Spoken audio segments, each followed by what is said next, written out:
नमस्कार दोस्तों, स्वागत है आपका। आज की जो कहानी है वो एक सच्ची कहानी है। ये जिस किताब से ली गई है उसका नाम है मिरेकल हैपन्स और इसके लेखक है डॉक्टर ब्रायन विच जी। डॉक्टर ब्रायन विच जी का एक खुद का इंस्टीट्यूट है जिसका नाम उन्होंने दिया है ओमेगा इंस्टीट्यूट, और यहाँ पर बहुत सारे लोगों पर पास्ट लाइफ रिग्रेशन की थेरेपी की जाती है। बहुत सारे मतलब 120-130 लोगों पर एक ही वक्त में वो थेरेपी की जाती है। तो उस लोगों को जो भी अनुभव होते हैं तो वो बहुत सारे अनुभव उन्होंने शेयर किए हैं। आज की जो कहानी है वो एक इज़ाबेला नाम की एक लड़की की है। उस इंस्टीट्यूट में क्या होता था दोस्तों कि सब लोग इस तरह से मतलब एक हॉल में थोड़े थोड़े अंतर में ऐसे बैठते थे और उन पर पास्ट लाइफ रिग्रेशन की थेरेपी डायरेक्टली एक ही इंसान संदेश देता था। डॉक्टर ब्रायन विच जी भी कभी कभी देते थे। तो उस तरह से पास्ट लाइफ रिग्रेशन की थेरेपी वहाँ पर होती थी।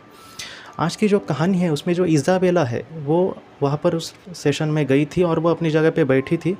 और वहाँ पर कभी कभी होता है ना कि लोग अपने अनुभव कुछ कहते हैं, तब उसने ये देखा दोस्तों, बहुत लोग बैठे, आप समझ सकते हैं कि 100 के ज़्यादा लोग बैठे तो कितनी जगह उस वहाँ पर होगी।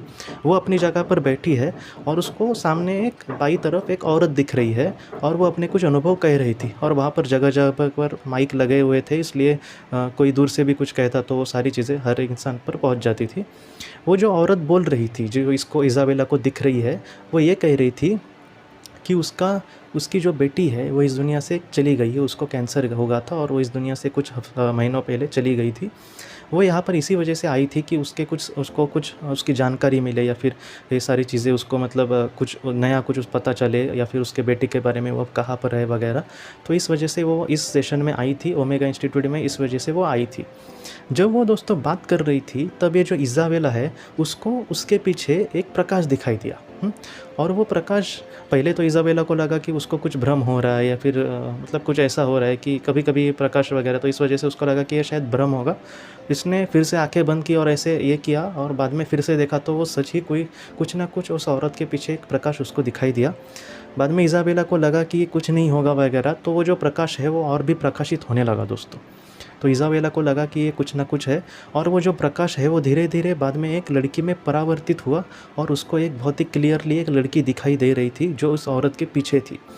और इज़ाबेला के तभी ही मन में आया दोस्तों कि वो लड़की कुछ इसे कहना चाहती है, मतलब इज़ाबेला को, कि ये जो संदेश है मेरी माँ तक पहुँचाओ कि मैं ये सब कुछ ठीक हूँ, वो मेरे लिए ज़्यादा चिंता मत करे, मैं अभी भी उनसे बहुत प्यार करती हूँ और हम ज़रूर मिलेंगे, हम हमेशा के लिए नहीं बिछड़े।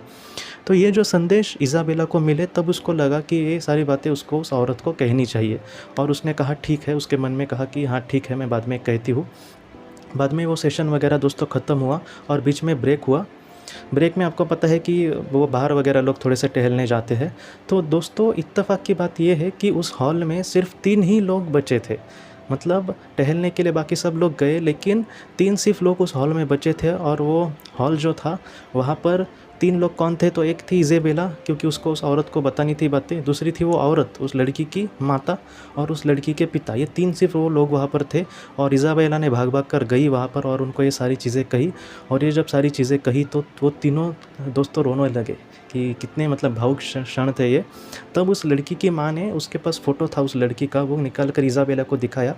तो इज़ाबेला ने उसको पहचान लिया कि जो प्रकाश में उसको जो लड़की दिखाई दे रही थी वो खुद उनकी ही बेटी थी दोस्तों। और उसके जो पिताजी थे उन्होंने ये भी कहा कि मेरा इन सारी चीज़ों पर यकीन नहीं था, लेकिन उन्होंने तो यही सोचा था कि मैं सिर्फ अपनी वाइफ को ही यहाँ पर भेजता हूँ, लेकिन उनके मन में क्या आया कुछ पता नहीं।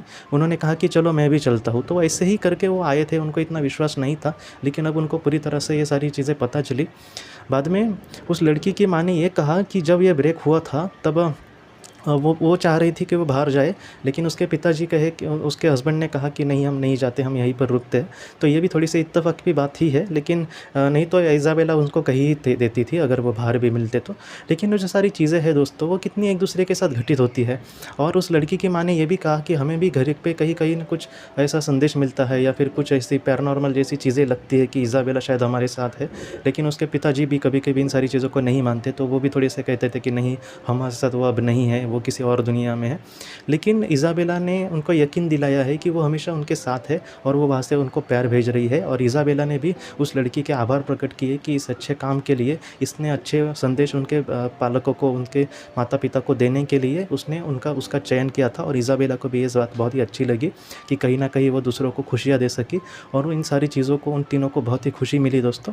तो दोस्तों ऐसी चीज़ें होती है, हमारे जो अपने हैं वो हमसे बहुत ही प्यार करते हैं और वो यही चाहते हैं कि हम खुश रहे, हम उनके लिए दुखी रहे ये भी वो नहीं चाहते। तो मैं यही कहूँगा कि उनकी जो याद है वो मिटाना सचमुच ये मतलब ये इम्पॉसिबल है हमारे लिए। जितना मैं इतना ही कहूँगा कि दोस्तों कि उनको लेकर हमें ज़्यादा चिंता नहीं करनी चाहिए या फिर उनके लेकर हमें रोना नहीं चाहिए, क्योंकि इसका उनको ही बुरा लगता है। हाँ, वो हमारे जीवन में था लेकिन हम उससे फिर भी मिलेंगे। ऐसा मिलना बिछड़ना इस दुनिया में चलता रहता है और इसी तरह से हम सफ़र करते आगे बढ़ रहे हैं। इस वजह से जो हमारे अपने हैं वो हमसे कभी भी दोस्तों नहीं बिछड़ते। एक ना एक दिन आप उनसे ज़रूर मिलेंगे, लेकिन आप ज़्यादा चिंता मत करें, क्योंकि अगर हम उनके लिए दुखी ज़्यादा हो तो उनको ही ज़्यादा दुख होता है। क्योंकि हाल ही में मैंने एक मैडम जी है उनसे भी बात कर रहा था, तो उन्होंने भी कहा कि हाँ ऐसी चीज़ें होती है। उनको भी एक ऐसा एहसास हुआ उनकी बेटी का कि उनकी बेटी ने भी यही कहा उनको एक सपने में कि आप मेरे लिए ज़्यादा चिंता मत करना, और तुम जब मेरे लिए दुखी होती हो तो मुझे भी बहुत ही ज़्यादा दुख होता है। तो और ये संदेश इतने स्पष्ट थे कि उन्होंने कहा कि हाँ वो सच में उनकी ही बेटी थी दोस्तों। तो इस वजह से मैं आपसे कह रहा हूँ कि आप भी उनके ही तरह मतलब ज़्यादा चिंता मत करो। वो जहाँ पर भी होंगे आप यही प्रार्थना करो कि वही सुखी होंगे, और आगे का जीवन जीने के लिए हमें ईश्वर किसी तरह से आप शक्ति देना और हमारे जीवन का सार्थक करना। ऐसे ही आप प्रार्थना करें, कहीं ना कहीं ये सारी चीज़ें आपसे घटित होगी और आप भी एक अच्छी जीवन जी सकोगे, और आपके जो अपने हैं वो भी आपके लिए बहुत खुश रहेंगे। दोस्तों आज की इस वीडियो को लेकर अगर आपके कोई भी सवाल हो तो आप ज़रूर पूछें, जितना हो सके मैं उसका जवाब देने की कोशिश करूँगा। हम अपनी अगली वीडियो में मिलते हैं। आप अपने परिवार का ख्याल रखना। आपका बहुत बहुत शुक्रिया। ज़िंदगी की रोशनी ये संस्था ऐसे लोगों के लिए काम करती है जिन्होंने किसी अपने को खोया है, या फिर जो लोग अपनी ज़िंदगी में बहुत ही ज़्यादा दुखी है। जो लोग इस संस्था से जुड़ते हैं उनको तकरीबन 50 किताबें भेजी जाएगी उनके व्हाट्सएप पर या फिर ईमेल पर। ये किताबें आत्मलोक या फिर मौत के बाद हमारे साथ क्या होता है, इन सारी चीज़ों की आपको पूरी तरह से जानकारी देगी। और इसके साथ साथ आपको एक पास्ट लाइफ रिग्रेशन थेरेपी की ऑडियो भी भेजी जाएगी। इस ऑडियो की मदद से आप घर बैठे अपनी पास्ट लाइफ रिग्रेशन करने की कोशिश कर सकते हो। बहुत लोग पास्ट लाइफ रिग्रेशन थेरेपिस्ट के पास किसी कारण के वश नहीं जा सकते, तो ऐसे लोगों के लिए मदद के लिए ये ऑडियो तैयार की गई है। तो आप ज़रूर इस संस्था से जुड़े। इस संस्था से जुड़ने के लिए सामने जो व्हाट्सएप का नंबर दिया है आप कृपया उस पर संपर्क करें। आपका बहुत बहुत शुक्रिया।